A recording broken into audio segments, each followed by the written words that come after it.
Hello, this is Justin from Lost Forge Tabletop Gaming, and doing a bit of an experiment to see how well this will work out, and if it's something we can pursue in the future as a full-blown series. But I've been itching to kind of talk about my experiences and go back and talk about some of my favorite things while playing, role-playing games like Pathfinder, Dungeons & Dragons, relive some of those moments, talk to people about, what I do as a dungeon master, how I can improve myself, how I kind of take things from different mythos and where I get my ideas for my homebrew campaigns, where I kind of pivot as far as rule sets, all sorts of stuff that can be talked about just like in casual conversations, and kind of convert that into a podcast-style conversation. And also take in, viewer questions, things that people might have, like conflicting information about that they would like help, learn about. Not like rules per se, because, rules are very flexible in a, end-all be-all game like Pathfinder or D&D, where you want to have a story more than have like hard set rules where the dungeon master can, let things float by. It's not like Magic where, it's you gotta stick to the rules. So I'm looking for more like, how do I play a character? Or if a character's in this situation, how would you handle it?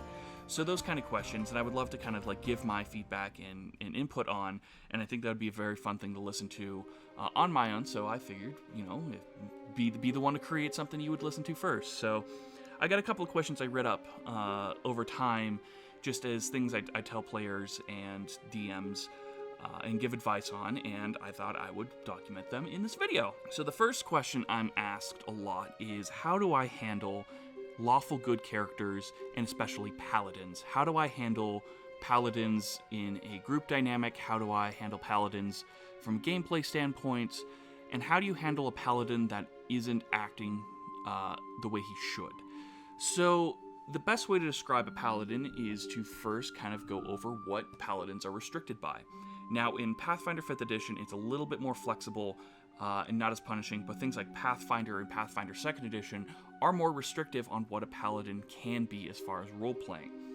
So the first thing you need to know is almost all paladins have to be lawful good. And the D&D subsect of lawful good says creatures can be counted on to do the right thing as expected by society. Paladins and most dwarves are lawful good. So that means that they always abide by the rules, they're always doing what is socially acceptable, and so on and so forth. There's a little bit more flexibility on that because society can change based on region. So if your character comes from a very aristocratic, very by-the-book society, they're going to be very strict on what they will and will not do, opposed to a paladin that is from a more relaxed society, a more, they still have their military, they still have their paladins, but the god or goddess that they worship is a little bit more gentle. They can be more, forgiving, or they have a bit more of a aggressive god or a society where it is okay for someone to kind of act in this manner. It all is all based on what god you're basing your character off of and what kind of society they come from. Unfortunately, if you're playing a paladin or in 2nd edition a champion, this is the champion's code subsection. You follow a code of conduct beginning with tenets shared by all champions of an alignment, such as good, and continuing with tenets of your choice. Deities often add additional strictures. For instance, Torags champions cannot show mercy to enemies of their peoples, making it almost impossible for them to follow their redeemer cause. Only rules for good champions appear in this book. Tenets are listed in order of importance, starting from the most important. If a situation places two tenets in conflict, you aren't in a no-win situation. Instead, follow the most important tenet.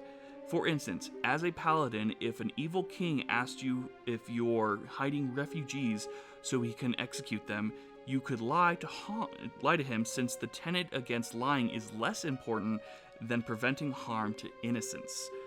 Try to subvert your code by creating a situation that forces a higher tenet overriding lower tenets.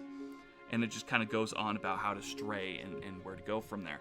And you can already see some problems with playing a lawful good character, which is a little frustrating because I love playing paladins. I love the concept of the shining hero who has the codes that he must live by, but he also has to be in the real world where, on paper, yes, that all makes sense, But as soon as you jump into playing a game and you find out that everything is in absolute gray to do the right thing, it's a very fun and interesting structure. It's also really strange that they are so bound by these tenets, and the player has to sit there with these tenets that his character is living under and has to go by this book, and that can be fun for some situations. As a dungeon master, you have to play by those rules as well and kind of watch your player by, like, as a hawk. Now, the reason for this is because paladins, if they stray too far from their path, and in 2nd edition, stray from their tenets, they lose the ability to cast spells. And that is, a problem, because paladins are very strong when they get to cast their spells, and without their spells, they're just a subpar fighter. Now, that brings up the question of how strict are you going to be to that player when they are playing at your table?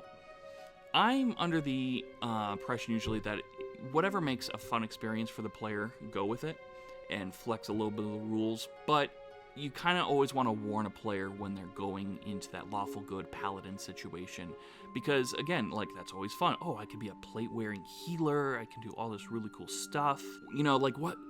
This sounds great, why wouldn't I want to go with this? But the player has never really experienced the role-playing side before, so he's just looking at primarily at stats. So it's up to you to kind of warn a player at the creation stage of gameplay, like, it's going to be a little bit hard to be a paladin, and it's going to be extremely hard if you're going to be playing with someone who isn't as law-abiding as you. If you're playing with a warlock, if you're playing with a rogue that likes to pickpocket or drink or gamble, or, has kind of like character quirks that might directly go against your tenet. Going back to the example of lying to the king, you're not allowed to lie, but if you have someone in the party that's talking for you and they're lying, that could be a no-no. That could be something that where you would have to, like, in character, kind of like sidebar your rogue and be like, come on, man, you can't be lying. This is not against Torag's beliefs. You gotta go up with the main man up there. So that kind of gets a good kind of character dynamic, but it also can bring some problems. The example that I like to tell is a story of a friend of mine. We'll call him Jared for this case. And he's been a friend of mine for a very, very, very long time. And he loves playing based on stats. He doesn't like playing by roleplay. He's very, very quiet. He's very kind of subdued when it comes to roleplaying because he's not ready to get to the show. But he's brilliant. He's very smart. He sees the rules, and he finds some really strong characters to play when it comes to combat. So when we first started playing, combat was kind of our primary focus, just to learn the mechanics. And then I started to edge people more into line with the role-playing aspect. And so his paladin started getting put into more and more harder situations. And my favorite instance of this was our group ran into a very shady man. This man was on the side of the road having tea with a corpse laying inside of a giant coffin. And the man was waiting for another group of adventurers to walk with into town due to a kind of like very high traffic road full of brigands and bandits. And so they were like, okay, that's a little weird. Everybody rolls their perception, and my paladin was like, oh, I'm fine with this. This isn't hurting anybody. And everybody's like, why's that? And he's like, well, it's quirky. He might just be, like a dead person. And he's like, okay. I let him skirt with that roll. When they, asked him what was going on, and the character, for story reasons, joined the party, they're like, okay, fine. Yeah, that's fair. The guy packs up the coffin, puts all his tea set into the coffin, and puts it on in, a backpack. And he's like, all right, let's go. Group's like, okay, that's a little suspicious, but the paladin's like, yeah, no, it's fine. Jared was perfectly fine with, rolling on, keep going, and let's just do our thing. So as the story progresses, people would kind of talk to him, and the guy was quirky. He wasn't bad per se. He's just kind of, had his own little flaws when it came to death. He wasn't as afraid of it and had the taboo to really think that bodies were scary. The problem was when they entered the town and found out that it was being besieged by enemy forces. Well, the first round of combat ended with the paladin going in, doing his thing, trying to protect everybody. The rest of the party, I think we had some casters and a rogue. They were all doing their thing. But when it came to the NPC's turn, I think I was actually the player character in this situation, and this is kind of like a guest situation where the character appeared as an NPC later. So when I was playing this character, I was actually playing an undead cleric. So he was a lawful evil character who used a lot of raised dead abilities and cleric stuff. It was as close to a necromancer as we could at the time with the rule set. So what I did was, the gimmick was, I always carried a dead body with me, and I could use raised dead to raise the body and control it and fight with this additional kind of low-level zombie as kind of as a pet. So this didn't sit well with everybody in the party except the paladin. The paladin didn't, immediately turn against the guy, didn't, kill the zombie. He just was, oh, that was weird. All right, you helped us out, fine. And so this kind of became a thing where everybody was kind of like, why is he so adamant on letting this, guy do his thing? So the paladin, and the rest of the party wrapped up the storyline. They helped save this kingdom, and the cleric essentially took over as like the bishop of the city as a reward for doing his thing. Well, I reintroduced the character again in another storyline where he pretty much created a cult of the damned. And the paladin, again, didn't really care too much. He's like, this guy betrayed his trust. He went into the city.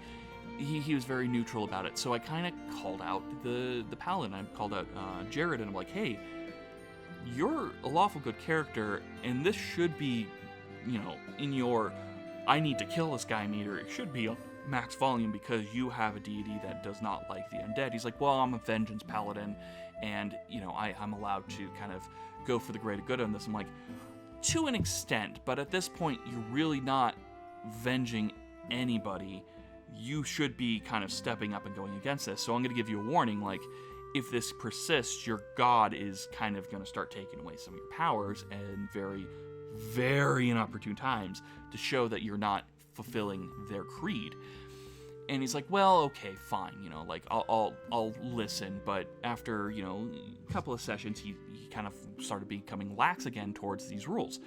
So in combat, we had a large group of, bad guys come along, and halfway through combat, he's like, oh no, I need to lay on hands.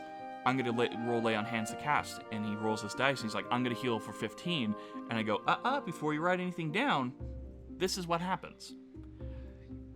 Your lay on hands is halved. Not as much healing is done.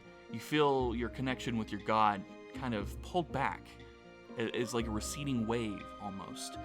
And you just lost some of the ability to heal. So you're healed for half. And he's like, well, what the hell? Like, that sucks. I'm like, hey, I'm the GM. Like, this is what I'm telling you. I warned you about, being lax on your creeds and your rules. And so combat went on. He kind of was hesitant to use abilities, but then I kind of let him use it again. But he didn't learn his lesson. He didn't, start trying to speak up more, because I was trying to encourage him to be more questioning. He didn't have to act, but if he, as a character, would raise his hand more and be like, that doesn't seem right, I need to speak up. But he kind of was still more passive and letting other people kind of take the role as leader and do these kind of things.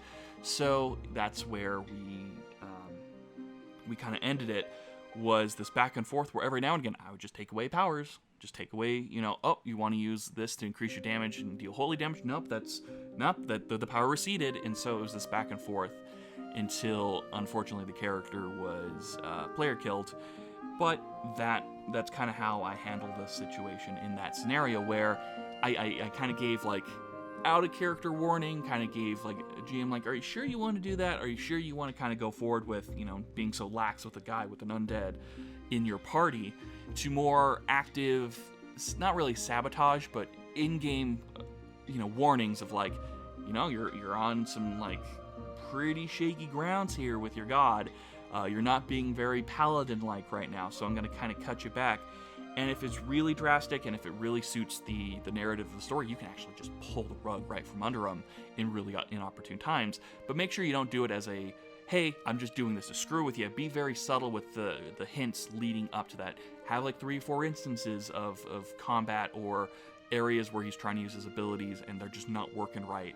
And then see if you can get him to confront their god and have that like come to God moment where they have that conversation, have like a one-on-one conversation about he's doing right, doing wrong in character, and see if that can change.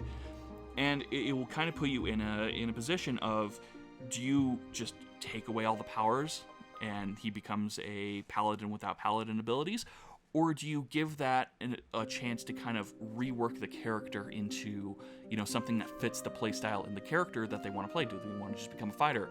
Or maybe you change alignments and make him a more evil character, and you give him a skill set to match, make him more of a cleric, you know, kind of adjust the settings. There's multiple ways you can handle it at that point, but what you want to do is make sure that you aren't just like, don't throw the book at him, especially if it's their first or second time playing a character, and if they're playing a paladin. Just be very subtle. Never really jump into just punishing a player for stepping out of lines, especially with rules like that. And I really disagree with how strict the core rulebook is for Pathfinder 2nd Edition. So be very flexible and try to make a good experience for everybody, but still give that opportunity for world building and character growth. It's kind of, yeah, it's really hard to work with a paladin in your party, but it is also a fun way to kind of, you know, have some fun and tweak and mess with the player a little bit too. Being a player in a party with a paladin is very hard, especially if the person is very gung-ho, especially in the beginning when everybody really is trying to like learn what the character is and they're very adamant towards those character traits.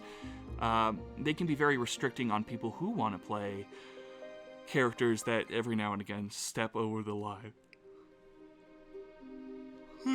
Excuse me, I had to yawn there for a second. Where they'll lie, they'll cheat, they'll sneak in, they'll steal for the greater good. You could have a lawful good character in with someone who is a chaotic good, or a lawful evil character. There's a lot of really good dynamic with that, and a lot of people have never put a good and evil character together. But I feel there are some ways that I've seen where people can pull off a lawful good and a lawful evil in the same party, because they are running off their own credences, and it's just kind of that dynamic of they may share a lot of the same things, but some things are very different. Like one will show mercy where the other will be, you know, kill on command, and that will bring a dynamic of, you know, conflict and stuff. It depends on what you want to do, and that's why I always like to be there in the character creation process, so I can give these ideas to player and kind of ahead of time bring up these issues that could happen when it comes to party alignment and party kind of synergy, not only from a gameplay standpoint, but from like character standpoint. Why would you have a character from one faction and another faction together in the same room, kind of thing? So that's kind of my feedback on Paladins. If you want me to go more in depth with it with some more questions, please let me know, and we'll move on to the next topic.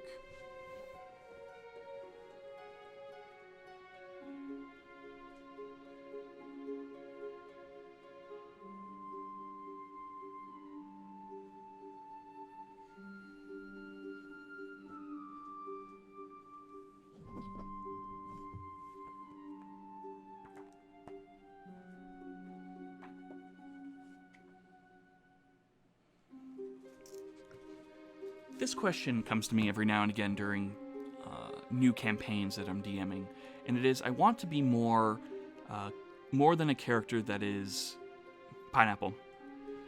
The next kind of thing I want to talk about is how to make a more interesting character, a little bit more flawed character than what is initially seen in, you know, campaigns. When you jump into D&D, the first thing you think of is Lord of the Rings or other fantasy stories where you have like the heroic paladin or the heroic fighter, and then you have the cunning wizard, and then you have like the gruff rogue who, you know, is like, scrappy but charming, and you have the, you know, subsection of kind of character archetypes. And some people may want to play something a bit more unique and a bit more challenging to play in a group of characters, and how do I get into the mindset to really find character types like that? Well, the first thing I really like to do is read fantasy novels. A lot of modern fantasy can bring out some more quirky characters.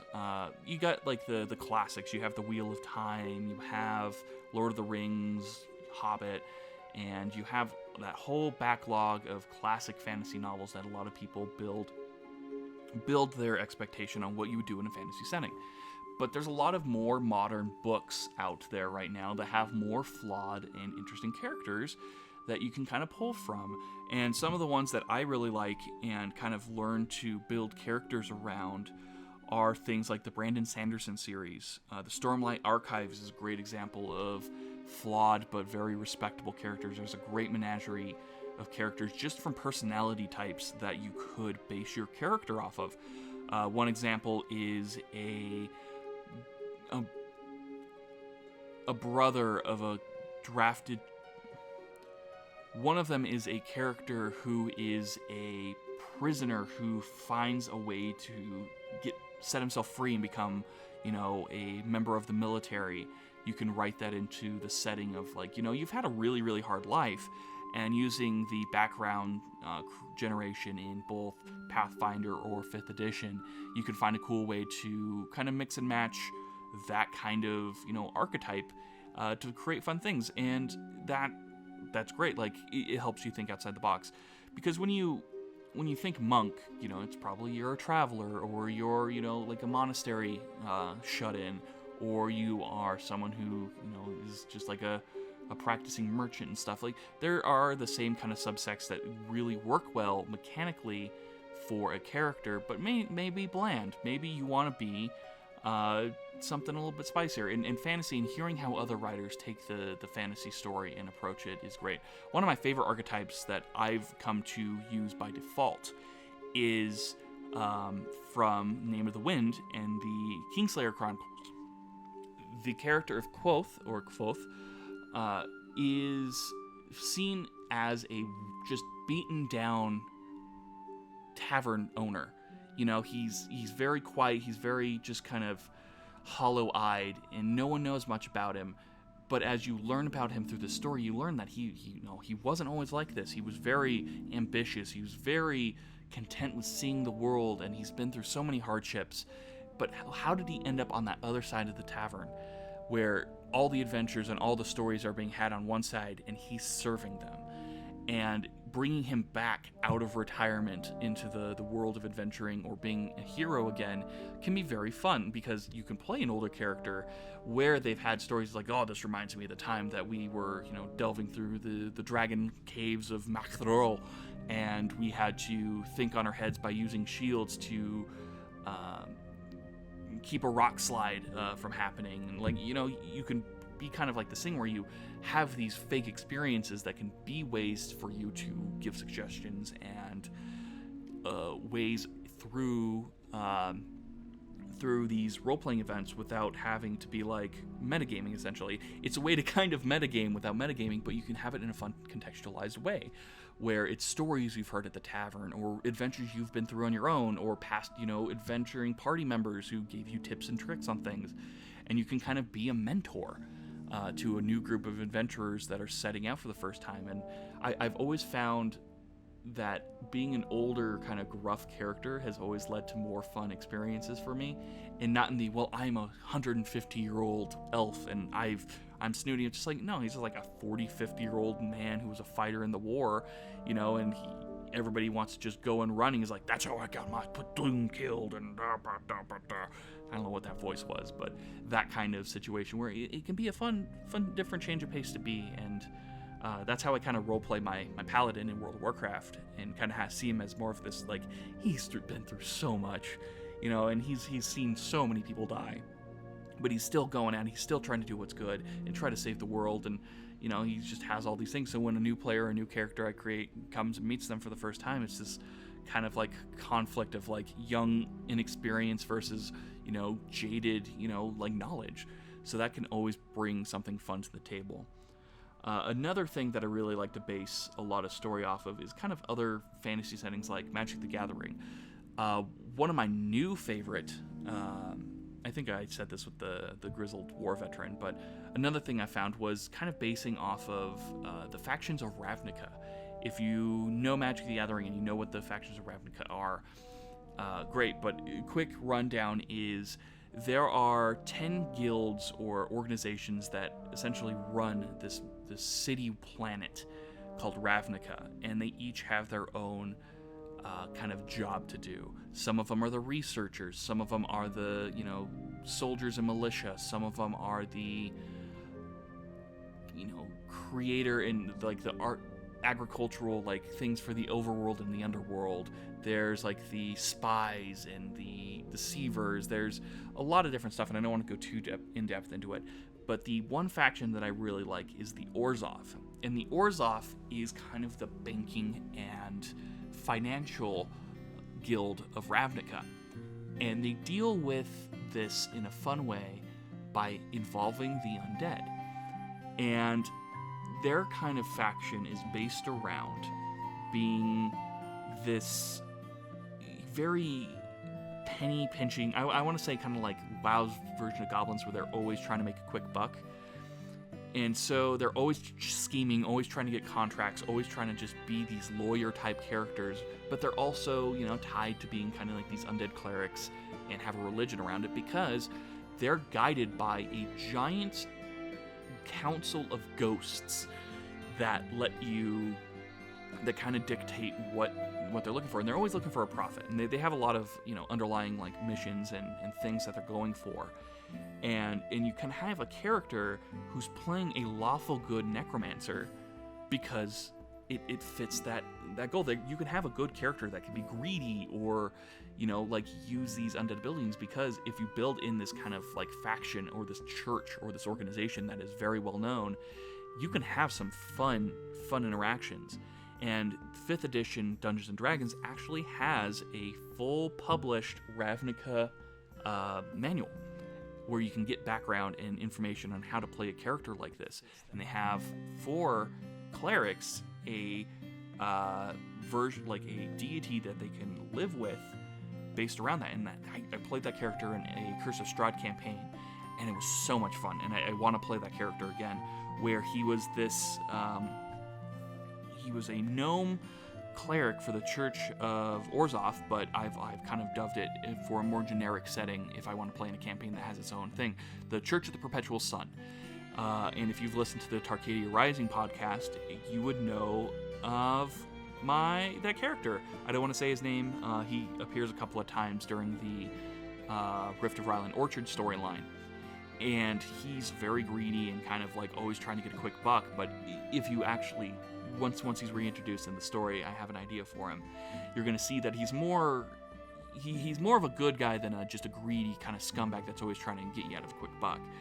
And so I think that is also a fun character to play, because it changes the way you approach people. Because if you're a normal hero type character, you swaddle up to the barkeep and you're like, "Barkeep, I'm so-and-so from somewhere, and I want to talk to you about getting some quests done. I want to help the town out and get a name for myself." It's like, yeah, you got this shopkeeper's like, "Yeah, we've seen you before." But if you come up and you're this kind of clergyman, they're gonna let down their guard a little bit. Most people are like, "Oh, there's no way this clergyman's gonna be, anything but someone who's gonna try to do good." And you're like, "Well, I want to haggle. I want to haggle to get the best price out of some supplies that I need to adventure and do good." And that opens up to you, having a conversation and having a bit more of a, "I want to buy this, here's the price, okay, buy." And it also can, you also kind of subvert authority a little bit. And I love this one where Strahd was like, I own you, blah, blah, blah. You're property to me. It's like, well, technically you don't have a contract for ownership of a person due to subsection 3, paragraph 4, of blah, blah, blah, blah, blah. And so you can kind of put the DM on a back foot when it comes to a character with this, and you can kind of see the true nature of these characters a little bit more. Are they just downright aggressive towards people that are helping them out? Are they gonna, kind of be like, "Oh, I'm sorry, I didn't know that I was dealing with someone from this faction," and get more aggressive? And kind of the interactions can be fun. You can be annoying. I know there's times where I came off as a little bit more annoying during Curse of Strahd, but I think in the end, I believe that there is a lot of fun potential in a character like that. So, in summary, expose yourself to more current forms of audiobooks or novelizations of fantasy stories. Kind of see how these writers are writing characters. How do they approach that morally gray kind of subsect of characters that you're seeing now in fantasy, and kind of look for, fun little, factions or groups or character traits from, different forms of fantasy, not just novelizations, but card games or movies or video games, like basing your stuff off like a modern video game. Can be a great way to ease players into role-playing if you base your character off something you already know. You want to play a vicious barbarian that's out to get revenge? Play Kratos from God of War. Like, there you go. There's a quick way to have that personality where you're very quiet, but you're very aggressive and very angry. And you can just kind of help build that mindset and let the character grow and change over time to fit the player's actual kind of mindset on what they want to do. Because what happens when you start a campaign and when you actually are midway through, the character's personality will change. The character's personality will really show and merge with the player as well. And not everybody is good at distinguishing what they want from what the character wants, so it kind of becomes this middle ground. So have a good starting point that will supplement your personality style as well, and that's a good way to bring out that good character creation and kind of get something a little bit more unique. And also see what appeals to you, what would be fun to play. Don't play something you hate. Don't play, if you're someone who really hates melee characters, don't play a melee character. Like, play something ranged, play something, that fits with your playstyle as well as, your character archetype. And that's the best way, I would say, to approach it. Ugh.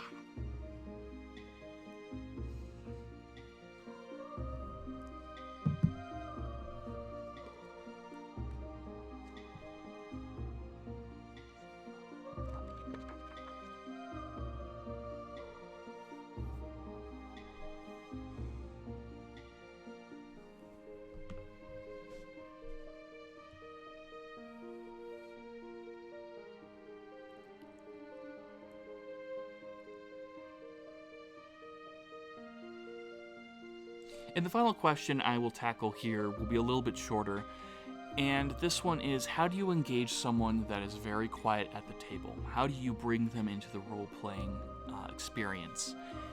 And the best way I would bring someone who is uncomfortable kind of coming out of their shell to play a character is to kind of just, not like in a school sense call on them, but kind of ask for their input. If there are two characters at the table that are very extroverted, very gung-ho, lead the charge, and everybody else is kind of following them, be calling people at the table that haven't had enough time to really get their grips in and kind of give their opinions to. I have a lot of people that are very, very smart, very willing to play and do more at the table, but they're very afraid to kind of conflict with the more strong personality at the table. So what I like to do is I propose a situation, and then I kind of go, Laura, what do you think your character would do in this situation? Or Brian, your character is kind of experienced in this. What would your character do in this situation? Do you have any input? And if there is a conversation going on, again, like, you can kind of, as the GM, pause time and being like, reach over the table and give that opportunity for someone who may be able to give like an extra bit of input. And if there is a situation where there's no progress going on, where you feel that the characters are just kind of going back and forth and the story isn't really going forward, you can bring in that extra hand of friendship for those people at the table to bring in a new idea or a new challenge, or might be able to lead them into getting the story moving forward again. Because there's a lot of times where there's a lot of spinning wheels with puzzles, and someone might know the answer, they're just not willing to speak up about it. And that's a good way to just open up and encourage people to step out. And sometimes it works, sometimes it doesn't. But there is the opportunity to grow and make them feel welcome Because if you have a new player at the table and they're not used to the group, or they never played before but they're a good friend and you don't want them to feel exiled, make them feel welcome, and that is a good way to get them to really engage with the game. So that's one of the main things that I do to really promote new conversations at the table. Those are the 3 questions I really wanted to cover in this episode of whatever I'm going to call this video later as I'm editing. Please let me know what you thought about this. Do you think that I just talked in circles for an hour and a half, or did I bring up some really interesting things that helped you come up with some new fun ideas at the D&D table? It's a weird time right now.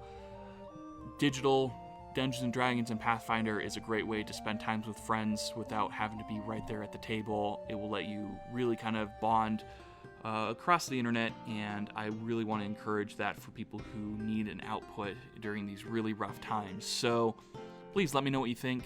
Thank you very much for watching. If you do like this, please subscribe to Lost Forge Tabletop and ring that notification bell. Really helps the channel grow.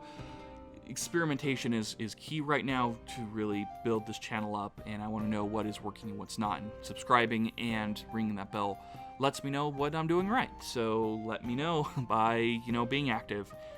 And thank you very much for listening. I really do appreciate it, and I will see you guys in the next episode, hopefully. Take care.